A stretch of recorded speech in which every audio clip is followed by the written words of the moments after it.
를 불러주셔서 은혜의 자리로 불러주시면 감사합니다. 천국 가는 길을 주심을 감사합니다. 이 세상에서 가장 큰 복은 예수님 믿는 복입니다. 이 이상 복은 없습니다. 우리에게 이런 놀라운 복 주셔서 감사합니다. 특히 우리가 이 땅에서 하나님 말씀대로 바르게 살도록 하나님께서 말씀을 우리에게 주심을 감사합니다. 말씀대로 말씀을 기준 삼아 바르게 살아서 우리 주님 오시는 날 영광의 면류관 주인공들 되게 하옵소서. 오늘 또 주님을 사랑하는 마음으로 예배드리면서 감사의 예물 11제물 기타 여러 가지 예물을 드렸습니다. 드린 손길마다의 하나님의 은혜가 끊이지 않도록 도와주옵소서. 영육간의 강건함을 허락하여 주시고 형통함을 허락하여 주시고 이들의 마음에 위로를 주시고 기쁨을 주시고 신앙 승리할 수 있는 믿음 있는 성도들 되게 하여 주옵소서. 부족하고 부족한 종은 감춰주시옵시고 말씀만이 나타나게 하옵소서. 예수님의 이름으로 기도드리옵나이다. 아멘. 이사야서는요, 주전 740년부터 주전 680년까지 약 60여 년 동안 쓰여진 예언서인데요. 그러니까 이사야 선지자는 약 60여 년 동안 활동한 선지자니까 굉장히 오랫동안 활동한 선지자였습니다. 그런데 이 이사야 선지자가 활동할 당시에는 주전 722년에 북쪽 이스라엘이 아수르에게 망하죠. 그때입니다. 그러니까 그 전으로 활동했던 선지자고 또 북쪽 이스라엘이 망한 뒤에 134년 후에 남쪽 유다도 망했는데요. 그래서 1장부터 39장까지 보면은 다 극도의 타락해서 망한 북쪽 이스라엘 향해서 또 타락해서 망해가는 남쪽 유다를 향해서 또 주변에 타락한 나라들을 향해서 심판의 예언의 말씀을 선포한 선지자가 바로 이사야 선지자입니다. 또한 이사야 선지자는 심판의 말씀만 선포한 것이 아니고요. 40장부터 66장까지 보면은 또 그들을 이렇게 타락해서 심판받을 이스라엘 백성들이지만 그들 다 오실 메시아 예수 그리스도를 통해서 그들을 구원해 주신다. 다시 회복시켜주고 다시 소망을 주고 위로를 주신다는 그런 내용으로 회복시켜준다는 내용이 또 40장부터 60장까지 그렇게 선포한 선지자입니다. 그러니까 이사야 선지자는 심판만 선포한 것이 아니고요. 회복도 선포한 선지자가 이사야 선지자였다. 네, 그 말입니다. 이사야서의 핵심적인 내용은 오라라는 내용입니다. 오라.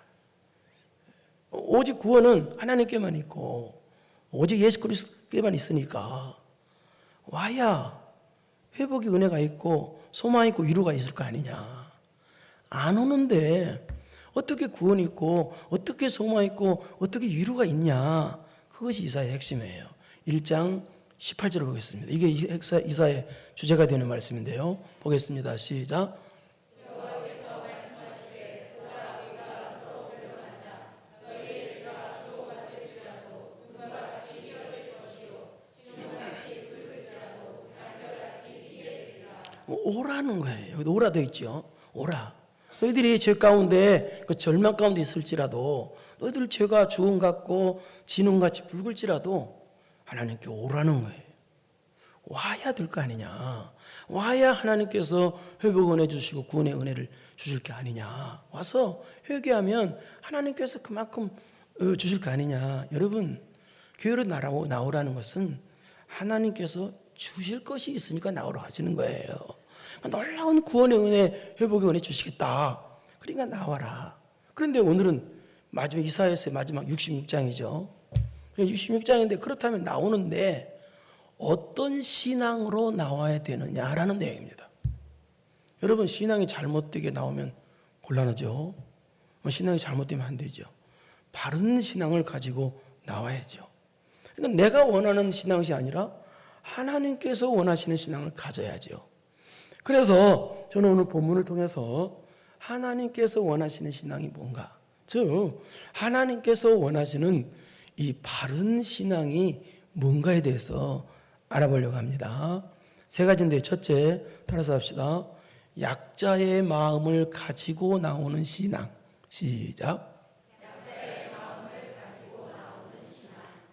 약자의 마음을 가지고 나와야 돼요.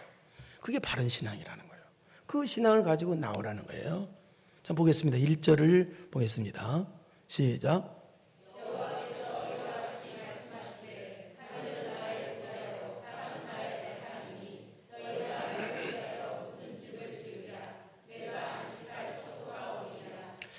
이 말씀은 어떤 말씀이냐면 이스라엘 백성들의 잘못된 점을 지적해 주는 말씀입니다. 이 당시 이사야 선지자가 하나님의 말씀을 선포할 당시에는 솔로몬 성전이 무너지지 않고 그들이 있을 때입니다. 이때는요. 그러니까 이 당시 솔로몬 성전은 굉장히 자그마하고 화려하고 웅장하고 거창한 성전이었어요. 그래서 이 당시 이스라엘 백성들은 자기들은 삶에서는 죄를 지면서도 이 솔로몬 거창한 성전에 나오는 것을 아주 자랑스럽게 생각했어요. 그래서 이들은 그 웅장한 건물에 나오니까 자기들도 대단하고 생각한 거예요. 자기 그 큰 성전에 나오니까 자기도 큰 사람이라고 생각했던 거예요. 이 말을 쉽게 설명하자면 제가 옛날에 전도사 때 아주 큰 교회에 5년 동안 봉사했던 적이 있었습니다. 전도사로요. 근데 그때 제가 이상한 생각을 가졌었는데 무슨 생각을 가졌었냐면은 그 교회 옆에 2층 상가에 작은 교회 개척교회가 있었어요. 근데 그 교회를 보고 무슨 생각이 들었냐면 저 교회는 작으니까 성도들도 아마 작을 거야. 그런 이상한 생각이 들었어요. 잠깐 들었었어요. 왜 그런지 모르는 게 들었어요. 이 당시 유다 백성들도 그랬다는 거예요. 거창하고 웅장한 성전에 다니니까 자기들도 거창하다고 생각한 거예요. 그렇다면 여러분, 거창한 성전에 다니면 사람이 거창하고 그러면 초라한 성전에 다니면 그 사람도 초라합니까?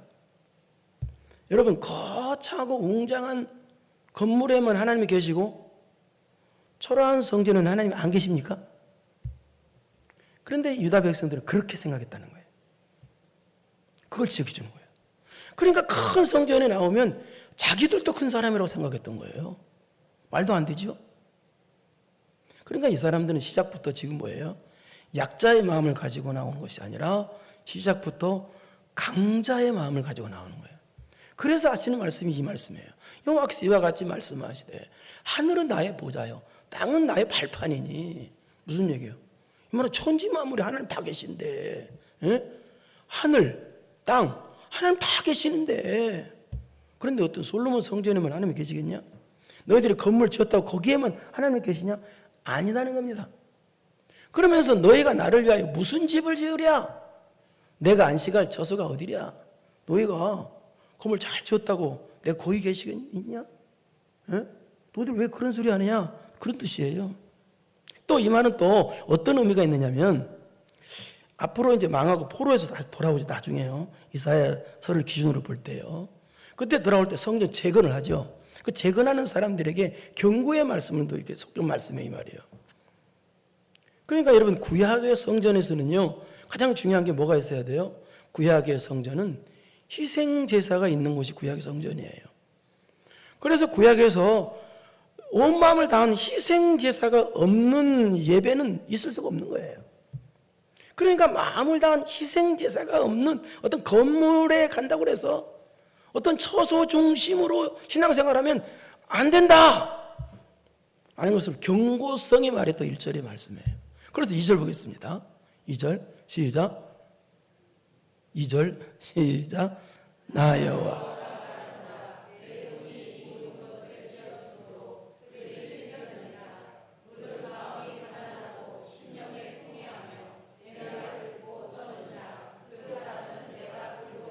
나 여호와 말하노라. 내 손에 이 모든 것을 지었으므로. 무슨 얘기요? 하나님이 다 천지만물을 창조하시고 지으셨다는 거예요. 근데 너희들이 무슨 솔로몬 성전 하나 지어놓고, 너희들이 건물 하나 지어놓고 이 건물 속에 하나님 계셔요. 여러분 건물이 크면 거기 하나님 계시고 작으면 하나님 안 계시나요? 그런 식으로 생각했다는 거예요. 그럴 수 있느냐? 그래서 하나님께서 하시는 말씀이 이들은 지금 어떤 신앙이에요? 아주 잘못된 신앙이죠. 그러면 이게 잘못된 신앙을 그대로 놔두면 안 되겠기에 하나님께서 무엇이 어떤 신앙이 바른 신앙인지를 가르쳐주는 내용이 후반절의 내용이에요. 어떤 신앙이에요? 무릇 마음이 가난하고 심령이 통회하는 신앙. 이게 무슨 신앙이에요? 약자의 마음을 가진 신앙이에요. 이게 바른 신앙이라는 거예요. 약자의 마음을 가지고 나오는 신앙. 자, 이 말을 또 신약적으로 설명을 하자면 요한복음 4장 24절로 설명할 수 있습니다. 한번 보겠습니다. 요한복음 4장 24절 시작. 하나님은 영이시니, 그러니까 예배 드릴 때 영과 진리로 예배를 드려야 하나님 그 예배를 받으신다는 뜻입니다.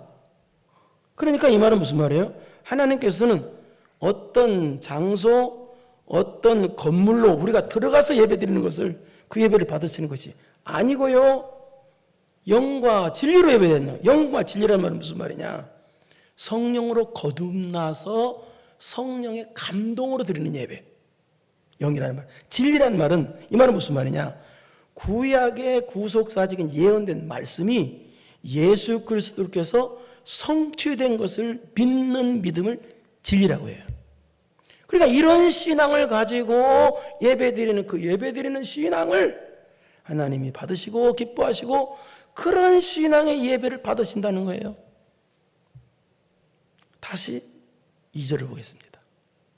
나 여호와가 말하나 내 손에 이 모든 걸 지었으므로 그들이 생기나 무릇 마음이 가난하고 심령이 통해. 이게 그 말이에요. 이게 무슨 말이냐? 성령의 감동을 받으면 어떻게 된다? 마음이 가난해지고 심령의 통해가 나온다는 뜻이에요. 더 쉽게 말해서 성령의 감동을 받으면 어떻게 되느냐? 나의 부족을 느껴지고 죄가 깨달아진다는 뜻이에요. 그래서 여러분이 성령의 감동을 안 받으면요, 죽었다 깨어나도 내 부족을 모릅니다. 똑똑한 줄만 알지. 그리고 죄인지를 몰라요. 죽었다 깨어나도 내가 죄인이라는 걸 몰라요. 그래서 성령의 감동을 받으면요, 공통적으로 어떤 현상이 생기는 줄 아세요? 눈물이 많아져요. 이게 통이라고 써있잖아요. 통해. 죄 때문에 울고, 오늘 또 하나님의 은혜 때문에 울고, 응답해 주신 기도 때문에 울고, 성령의 감동 때문에 울고. 이 성령의 감동과는 그렇게 돼요. 그래서 이 성령으로 거듭난 자가 성령으로 감동을 받으면 어떤 현상이 일어나요? 마음이 가난해지고 심령의 통해가, 이런 현상이 일어난다라는 뜻입니다. 그리고 또 이거 마음이 가난하다라는 뜻은 무슨 뜻이냐? 나는 내 노력으로는, 내 능력으로는 내 죄 문제를 해결할 수 없습니다. 내 죄 문제는 오직 예수 그리스도만 해결할 수 있습니다. 그렇기 때문에 예수님 앞에 나서 회개하면서 예수님의 은혜를 절박하게 찾는 것. 또 나는 오름이 없습니다. 내게는 아무런 능력도 없습니다. 내게는 사랑도 없습니다. 나는 부족합니다. 이것이 가난하다는 뜻이에요. 마음이 가난하다. 그러니까 뭔 말이에요? 하나님의 바른 신앙은 자기 부족을 가지고 나는 죄인이라고 인정, 하나님 도와주세요. 이게 하나님의 바른 신앙, 약자의 마음을 가지고 나오는 신앙. 그러니까 예배당에 나올 때 나는 부족합니다. 나는 죄인입니다. 그래서 인애하신 구세주여 내 말 들으사 죄인오라 하실 때에 날 부르소서. 자비하신 보좌 앞에 꿇어 엎드려 자복하고 회개하니 믿음 줍소서. 이게 약자의 마음이라는 거예요. 이게 이런 약자의 마음을 가지고 나오는 신앙. 그래서 여러분 약자의 마음을 가지고 나와야 돼요. 기도도 돼요. 내가 할 수 있는데 뭐. 내가 할 수 있는 사람한테 무슨 기도가 필요하겠어요? 나는 뭐 내가 뭐 가능해. 가능하면 자기가 하면 되지 뭐. 근데 우리는 살다 보면 어때요? 할 수 없는 일이 너무 많고 불가능한 일이 너무 많잖아요. 그래서 나는 부족하고 불가능하기 때문에 불가능한 것을 가능하도록 기도하는 게, 구하는 게 기도예요, 그게. 예? 그래서 약자의 마음을 가지고 있어야 기도도 되는 거예요. 예? 이게 바로 심령이 가난한 마음이잖아요. 이런 약자의 마음을 가지고, 저는 죄인입니다, 저는 부족합니다, 이런 마음을 가지고 나오는 신앙이 바로 하나님 앞에 바른 신앙이라는 거예요. 두 번째는 하나님 앞에 바른 신앙은 어떤 신앙이냐? 여기 보니까 뭐예요? 내 말을 듣고 떠는 자. 이게 바로 하나님의 바른 신앙이라. 이 말은 무슨 말이냐? 하나님 말씀 앞에 떠는 신앙. 말씀 앞에 떠는 신앙이 바로 바른 신앙이란 뜻이에요. 이 말은 무슨 말이냐? 사람들은 돈 앞에서 떨지요, 세상 세력 앞에서 떨지요, 어떤 권력 앞에서 떨지요. 그러나 성도는요, 하나님 말씀 앞에서 떨어야 된다는 거예요. 하나님 말씀, 한 말씀을 소중히 여겨서, 이 말씀 한 말씀 불순종하면 죽는 줄 알아. 그래서 어떤 손해가 난다 할지라도 이 말씀 한 말씀 지키기 위해서 목숨을 거는 신앙, 이게 바로 말씀 앞에 떠는 신앙이라. 이게 바로 하나님께서 원하시는 신앙이고, 이게 하나님께서 원하시는 바른 신앙이다, 그 말입니다. 여러분, 우리 히브리서 11장 24절에서 25절 보실까요? 시작.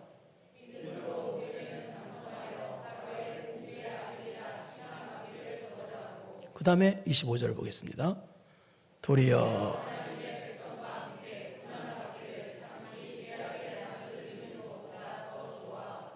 이 말은 무슨 말이냐? 하나님의 명령은 출애굽이잖아요. 애굽에서 나오는 거. 그런데 이 모세가, 만약에 뜻이에요.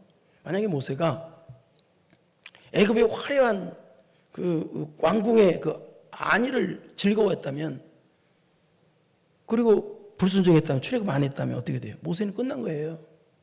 근데 모세는 그러지 않았다는 거예요.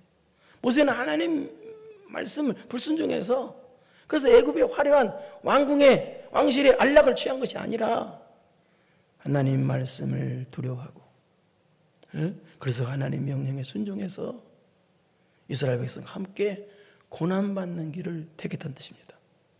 이것이 말씀 앞에 떠는 신앙입니다. 여러분, 창세기 12장에 보면은 하나님께서 아브라함에게 네 아들 이삭 독작을 바쳐라 그랬습니다. 그랬을 때 아브라함은 두말하지 아니하고 하나님 말씀에 순종을 합니다. 이것이 바로 하나님 말씀 앞에 떠는 신앙이다, 그 말입니다.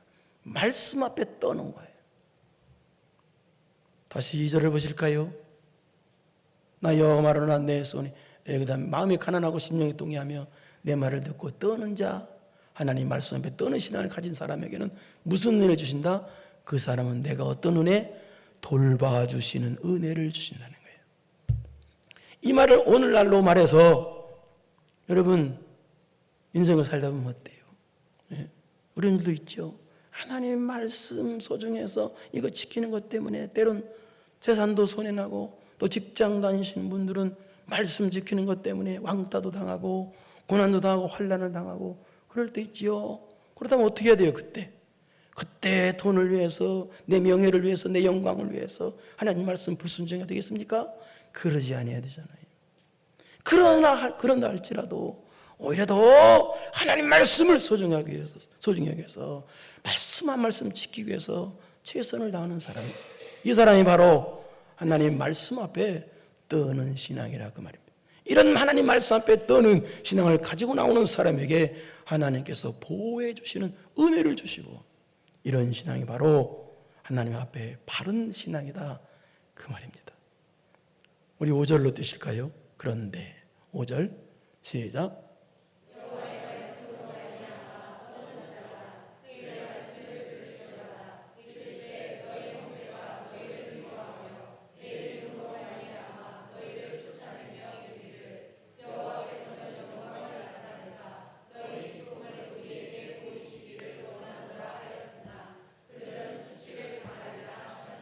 자, 우리가 하나님 말씀 앞에 떠는 신앙이 되면은, 이 말은 우리가 하나님의 말씀을 소중히 해서 그 말씀대로 살면 주변 사람들이 박수 쳐주나요? 그러지 않다는 말이 이 말입니다.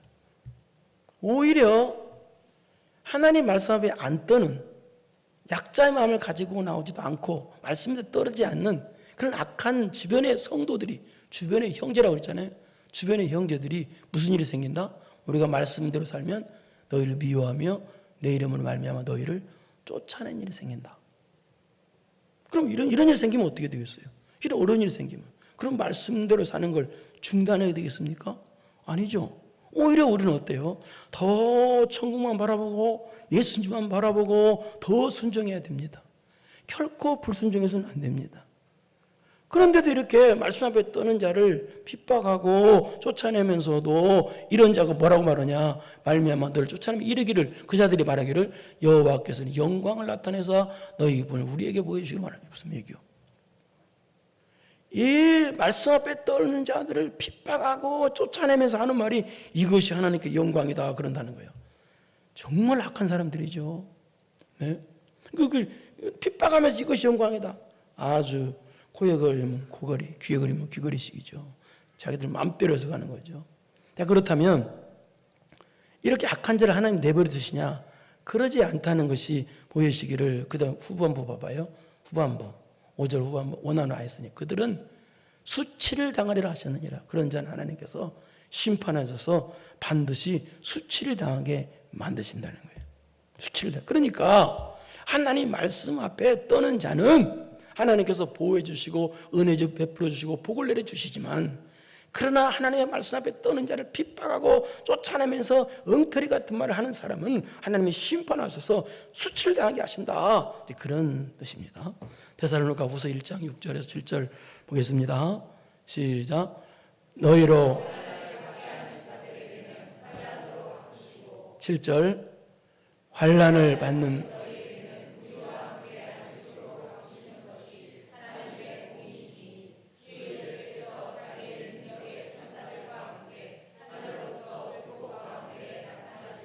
이 말은 무슨 말이냐? 하나님은 공의의 하나님이시라는 뜻입니다.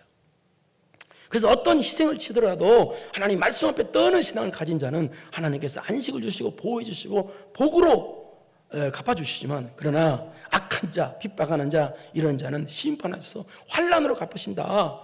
상과 벌을 분명히 주시는 공의의 하나님이시다라는 뜻입니다. 그런데 이렇게 하나님의 공의의 심판을 받는 이런 악한 자의 특징이 또 있는데, 그 특징이 뭐냐가 3절 4절입니다. 3절 보겠습니다.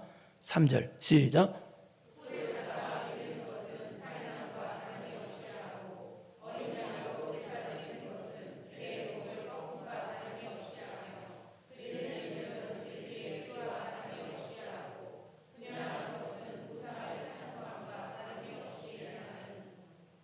예, 그들은 자기의 길을 택하며 그들의 마음은 가증한.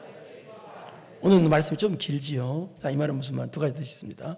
이 말은 이 악한 자의 특징은 이 뜻이라고요. 마음에 가난한 마음도 없고 또 통의도 없고 대신 의식적으로만 소잡고 양잡고 그런다는 거예요. 그러니까 쉽게 말해서 이 말은 의식적으로만, 그러니까 통의하는 마음, 가난한 마음 없이 그냥 의식적으로만 예배를 드린다는 거예요. 그러면서 하나님 말씀 순종하면서 자기가 기뻐하는 대로, 자기 기분대로 예배드리고 자기 기분대로 신앙생활한다. 자기 기뻐하는 방식대로 신앙생활한다. 그러니까 이 사람은 하나님의 말씀 앞에 떠는 그런 모습이 일도 없는 사람들입니다. 예? 그래서 이런 사람들은 어떻게 하나님 심판하시느냐? 4절을 보겠습니다. 이런 사람들은 시작.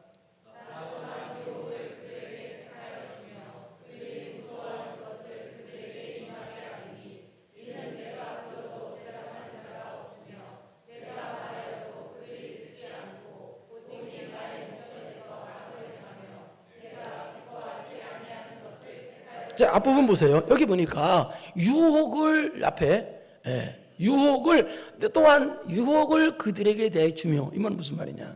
이런 악한 자들에게는 하나님께서 어떤 심판을 주시느냐?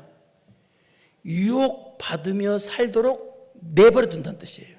그런 심판을 준다는 거예요. 그러니까 죄져도 내버려 둔대, 하나님이. 그러니까 마귀 따라가도 내버려두는 심판을 주는데 간섭을 안 하신대 하나님이. 그거 심판이거든요.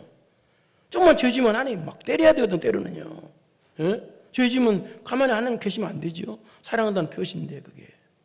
내버려 너 죄짓고 살던 네 말 들어도 말 내버려 둘게 그 뜻이에요. 무서운 심판이죠. 또 그 다음에 무서워하는 것을 그들에게 임하게 하리다. 죽음 같은 전쟁 같은 공포스러운 일이 생기고.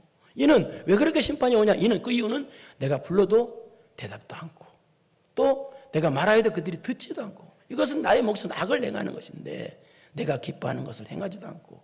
이 말은 무슨 말이에요? 자기가 기뻐하는 것, 하나님 기뻐하신 것 않고 자기가 기뻐하는 것만 행하는 이런 악을 행하는 자들. 이게 그래서 하나님 심판이라는 거예요. 그러니까 이런 악인들은 이렇게 심판하시지만 그러나 하나님 말씀 앞에 떠는 그런 바른 신앙을 가진 자를 통해서는 어떤 일을 또 어떤 복을 주시느냐. 이 복을 주신다는 거 7절 보세요. 7절 시작. 시온은 자 어떤 복을 주시느냐. 여기 시온은 바로 방금 전에 얘기했던 마음이 가난한 자, 즉 약자의 마음을 가지고 나오는 사람들. 두 번째는 하나님 말씀 앞에 떠는 신앙. 신약적으로는 신약 교회를 뜻합니다. 예? 그러니까 이런 교회를 통해서 이런 성도를 통해서 어떤 일이 생기냐라는 거예요. 바로 이것은 시온은 진통을 하기 전에 해산하며 고통을 당하기 전에 나마를 낳는 그런 엄청난 역사. 이 말은 무슨 말이냐? 생명의 역사가 난다는 거예요. 그 사람들을 통해서 그런 말씀에 떠는 자를 통해서 또 마음에 통하는 약자의 마음을 가지고 나는 그런 사람을 통해서 생명이 살아난 역사. 여기 남아라는 것은 교회를 상징하고 또 뜻하지 않는 믿음의 역사, 그런 사람을 뜻합니다. 그러니까 이런 사람을 약자의 마음을 가지고 나오는 성도를 통해서 또 하나님 말씀 앞에 떠는 신앙을 가진 성도들을 통해서 놀라운 부흥의 역사, 생명의 역사를 일으켜 주신다 라는 말이 7절부터 9절까지 내용입니다. 여러분을 통해서 살아나는 역사이길 바랍니다. 나를 통해서 사람이 죽으면 안 되잖아요. 나를 통해서 예수님의 사람이 생겨야 되고 나를 통해서 영혼이 살아나야 되고 여러분 식구들이 살아나야 되고 여러분 식구들이 예수님이 돼야 되고 그게 어떤 사람? 약자의 마음을 가지고 말씀 앞에 떠는 사람. 이런 사람을 통해서 이런 역사가 일어난다는 거예요. 세 번째는 하나님의 바른 신앙은 어떤 신앙이냐? 따라서 해봅시다. 예수님의 마음과 내 마음이 같은 신앙. 이렇게 나와야 된다는 거예요. 예수님의 마음과 내 마음이 같아. 그거 10절입니다. 한번 보세요.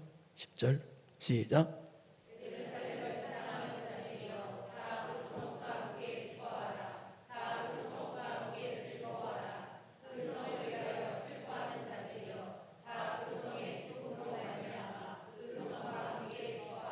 자, 예루살렘을 사랑하는 자들아 나오죠. 이 말은 하나님 앞에 바른 신앙은 예루살렘을 사랑하는 자들한 뜻이에요.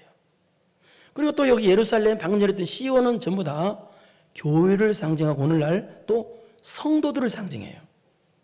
그러니까 예루살렘을 사랑하는 자들은 뭘 기뻐한다? 그 성읍과 함께 기뻐한다는 거예요.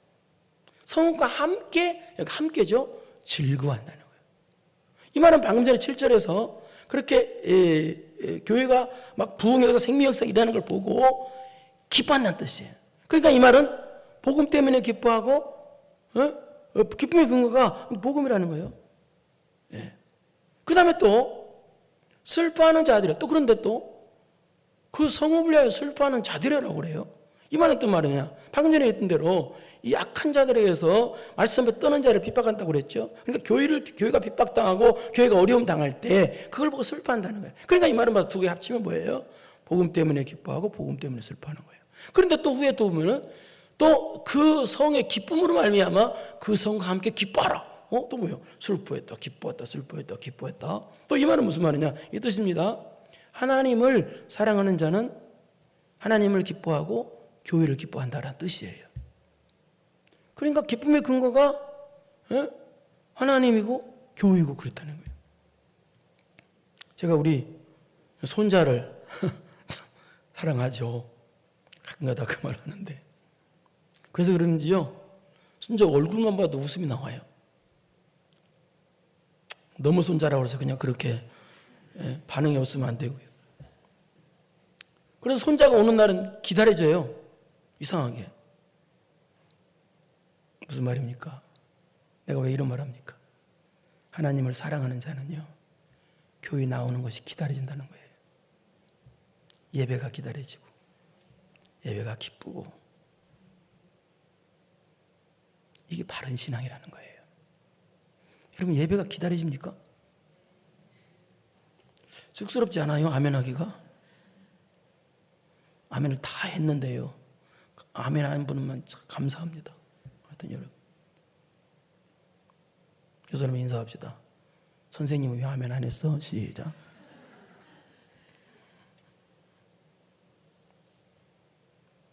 여러분,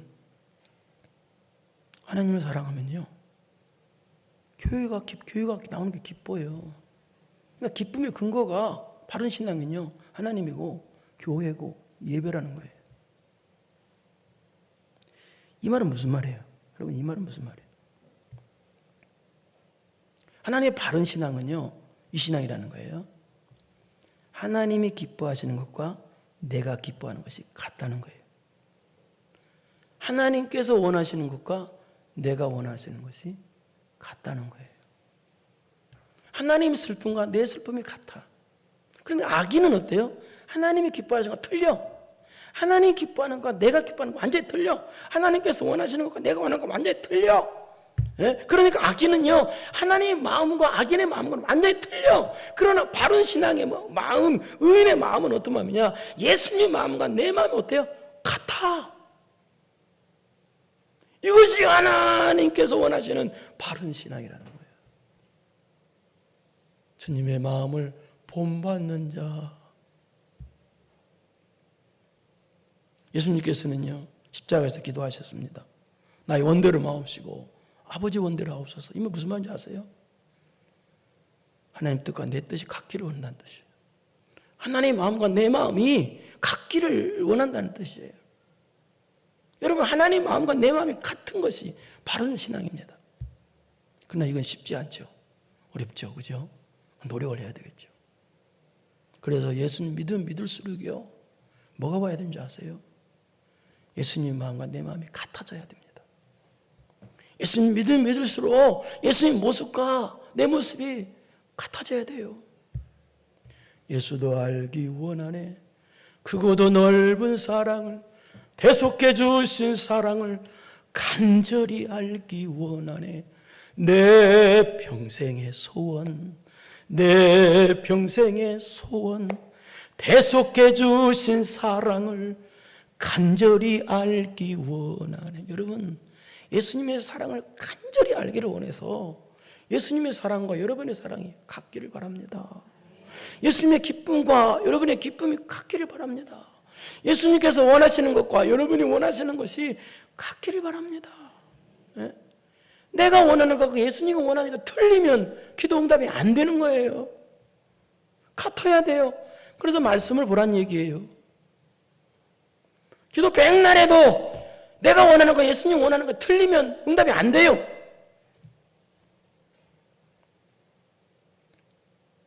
이것이 하나님의 바른 신앙이라는 얘기예요. 같은 마음, 예수님 마음과. 사랑하는 성도 여러분, 우리는 하나님께서 원하시는 바른 신앙을 가져야 합니다. 그 바른 신앙이 뭐예요? 약자의 마음을 가지고 나오는 신앙입니다. 나는 부족합니다.